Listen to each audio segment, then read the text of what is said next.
मुख्यमंत्री माझी लाडकी बहीणचा शुभारंभ आज करणार आहोत। आज जवळजवळ 1.25 लाख महिला भगिनींची नोंदणी या योजनेमध्ये करण्यात प्रशासनाला यश मिळाले आहे। लेक लाडकी तीर्थयात्रा योजना असेल, या सर्व योजनांचा आज आम्ही आढावा घेतला आहे व विकास कामांवर देखील चर्चा झाली। पालकमंत्री झाल्यानंतर आम्ही सर्वांनी पाठपुरावा करून अलिबागच्या जिल्हा रुग्णालयाला 105 कोटीचा निधी उपलब्ध करून दिला आहे। येत्या महिनाभरात या रुग्णालयाचे भूमिपूजन देखील करण्यात येईल। जिल्हा परिषदेच्या नवीन इमारतीसाठी 77 कोटी रुपये, अलिबाग प्रांत कार्यालयासाठी 6 कोटी रुपये एवढा निधी मंजूर करण्यात आला आहे। मुख्यमंत्री एकनाथ शिंदे व उपमुख्यमंत्री देवेंद्र फडणवीस आणि अजित पवार यांनी धन्यवाद दिले पाहिजे। मेडिकल कॉलेजचे काम सुरू झाले आहे। एक सुसज्ज व्यायामशाळेसाठी 50 लाख रुपये देण्याचा निर्णय घेतला आहे। या राज्यात इर्षाळवाडीचे पुनर्वसन असे जलद आपण करत आहोत, तेवढे जलद कोणतेच पुनर्वसन झालेले नाही। नैसर्गिक आपत्तीचा सामना लोकांना करता लागू नये यासाठी प्रशासन काम करत आहे। सर्वात धोकादायक कोणता घाट असेल तर तो भोरघाट आहे, त्यामुळे नैसर्गिक आपत्ती होऊ नये यासाठी काही काळ हा घाट बंद केला जातो। नोटीस देण्याचा निर्णय या बैठकीचा अध्यक्ष म्हणून जिल्हाधिकाऱ्यांना निर्देश दिलेले आहेत। आज मला मनापासून सांगताना महत्त्वाचा जो आनंद होतोय तो म्हणजे मुख्यमंत्री माझी लाडकी बहीण योजना याचा शुभारंभ देखील आज आम्ही करणार आहोत आणि आजपर्यंत जवळजवळ 1.25 लाख महिला भगिनींची नोंदणी या योजनेमध्ये करण्यामध्ये प्रशासनाला यश मिळालेलं आहे। लेक लाडकी योजना असेल, वयश्री योजना असेल, तीर्थयात्रेची योजना असेल, या सगळ्या योजनांचा DPCमध्ये आज आम्ही आढावा घेतला। विकास कामावर देखील चर्चा झाली आणि आपल्याला माहिती आहे की पालकमंत्री झाल्यानंतर आम्ही सगळ्यांनीच मिळून पाठपुरावा करून आपल्या अलिबागच्या जिल्हा रुग्णालयाला 1,05,49,000 105 कोटी रुपयाचा निधी 105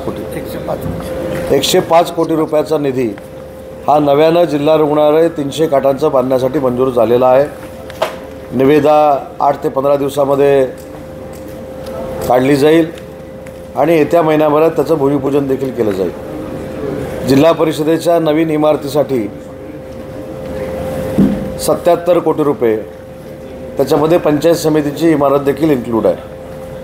अलिबागच्या प्रांत ऑफिससाठी 6 कोटी रुपये एवढा निधी मंजूर करण्यात आलेला आहे। मला एकनाथ शिंदे साहेबांना, देवेंद्रजींना आणि अजितदादांना मनापासून धन्यवाद दिले पाहिजेत की जो 360 कोटीचा आराखडा होता तो 430 कोटी रुपयापर्यंत वाढवण्यात आलेला आहे। त्याच्यामुळे रायगडच्या विकासात्मक दृष्ट्या जी काही कामं आहेत त्यांना ताकद मिळणार आहे। जे 4 तहसीलदार गाड्यांविना आहेत त्यांना देखील गाड्या देण्याचा निर्णय आज आम्ही घेतलेला आहे। मेडिकल कॉलेजचं काम सुरू झालेलं आहे।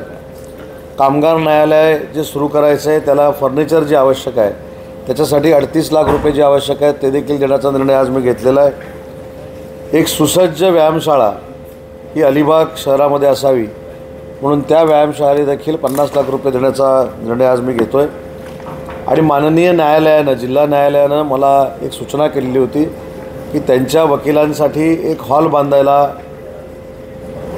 त्यांनी परवानगी दिली होती। पैसे आपल्याकडनं देणं आवश्यक होतं, तर त्याच्यासाठी देखील 1 कोटी रुपयाची तरतूद करण्याचा आज आम्ही निर्णय घेतला आहे। जलजीवन मिशनच्या कामासंदर्भात प्रत्येक आमदार महोदयांना 8 दिवसामध्ये आढावा बैठक घेण्याच्या सूचना मी दिलेल्या आहेत। सगळ्या ज्या केंद्र शासनाच्या योजना आहेत त्याचा देखील पाठपुरावा आमदार साहेबांनी करावा हा देखील निर्णय झालेला आहे। आणि सगळ्यात महत्त्वाची गोष्ट की मुख्यमंत्री लाडकी बहीण योजनेमध्ये जर कोण एजंटगिरी करत असेल, जर कोण भ्रष्टाचार करत असेल तर त्यांच्यावर पोलीस कारवाई करावी अशा पद्धतीचे स्पष्ट निर्देश आजच्या बैठकीमध्ये मी दिलेले आहेत। माझी आपल्याला विनंती आहे की आपण आत्ता जर तुम्हाला सवड असेल ती इथून उठू, रोह्याला जाऊ। रोह्याचं गेस्ट हाऊस किती वर आलेलं आहे आपल्याला दिसेल, तिथनं आपण महाडमध्ये जाऊ। महाडचे 100 कोटी रुपयाचे जे रस्ते केलेले आहेत ते कुठपर्यंत आले ते आपण बघू। तिथनं तटकरे साहेबांना बरोबर घेऊ। धाटावमधली कामं कशी सुरू झाली आहेत ते आपण बघू। तिथनं कर्जतमध्ये जाऊन कर्जतची MIDC कशी ॲक्विजिशन होती ते महेंद्र दळवी साहेब सांगतील। आणि म्हणून मला असं वाटतं की याच्यामध्ये आम्ही कमी पडलेलो आहोत, तुम्ही नाही। आम्ही जी कामं केलेली आहेत ती सांगण्यामध्ये जाहिरात, कारण आम्हाला जाहिरात करण्याची सवय नाही। काही लोक काहीच करत नाहीत आणि फक्त जाहिरात करतात, आम्ही त्याच्यामध्ये कमी पडलेलो आहोत। पण मला सगळ्या पत्रकार बांधवांना विनंती करायची आहे की एक दिवस पुढच्या महिन्यातला मी तुमच्याबरोबर देतो. आपण पनवेलपासून माझी विनंती आहे आपल्याला की या 2.5 वर्षामध्ये नक्की शासनानं काय केलं आहे हे आपण बघण्यासाठी एक दिवसाची टूर करू, किंवा हायवेला ज्यावेळी मी येणार आहे ते पूर्ण हायवेवर तुम्ही माझ्याबरोबर जर राहिलात तर त्या ठिकाणची सगळी परिस्थिती मी तुम्हाला आखो देखा हाल. एजन्सीला शिवसाहेबांनी याच्यामध्ये पुढाकार घेतला पाहिजे. काय होतं, मगाशी आम्ही ह्याच गोष्टी सांगितल्या की एखादं काम चांगलं झालं तर त्याचं कौतुक यंत्रणेचं होतं आणि एखाद्याचं काम वाईट झालं की त्याचं खापर लोकप्रतिनिधीवर येतं. याचं साधं उदाहरण सांगतो. अलिबागपासून रोह्यापर्यंत जाणारा मधला जो रस्ता आहे, हँगमधनं त्याचं काम होतं आहे, 60-40 रेशोमधलं काम आहे. आता जो चांगला रस्ता झाला आहे, लोकांची भूमिका अशी राहते की तो बाबा यंत्रणा चांगली आहे, पण आता पुढचा रस्ता जो ठेवला आहे तर लोक म्हणणार ती लोकप्रतिनिधींमुळे ठेवला आहे. त्याच्यामुळे माझी विनंती तुम्हाला देखील ही आहे की आपण देखील एकदा दौरा करू एक दिवसाचा आणि नक्की कुठं कुठं काय झालं हे तुम्हाला देखील बघता येईल. जिल्हा माहिती कार्यालयाला गाडी देण्याचा निर्णय जो झालेला आहे तो ठाम आहे. 3.5 महिने आपल्या आचारसंहितेमध्ये गेले हे देखील तुम्हाला माहिती आहे. मॅडम देखील कन्फ्यूज आहे, ते पण तुम्हाला मी क्लिअर सांगतो. मी माहिती संचालनालयाकडनं गाडी देईन असं अजिबात म्हटलेलं नव्हतं. मी सांगितलं होतं DPCकडनं मी गाडी देईन.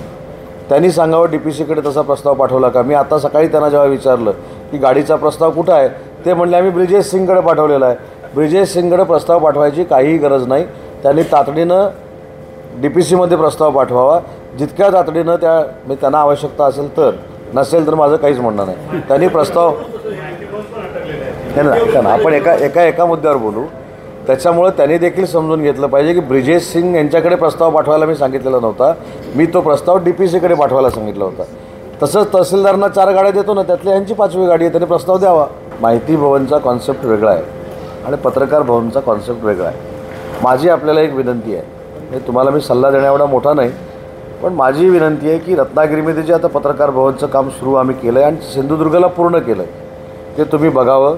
मी तुम्हाला सांगतो की आचारसंहिता लागायच्या अगोदर मी जिल्हाधिकाऱ्यांशी बोलतो, अलिबाग नगरपालिकेशी बोलतो आणि अतिशय चांगल्या पद्धतीचं पत्रकार भवन जिल्ह्याच्या ठिकाणी बांधून द्यायची माझी तयारी आहे. जागा फक्त द्या.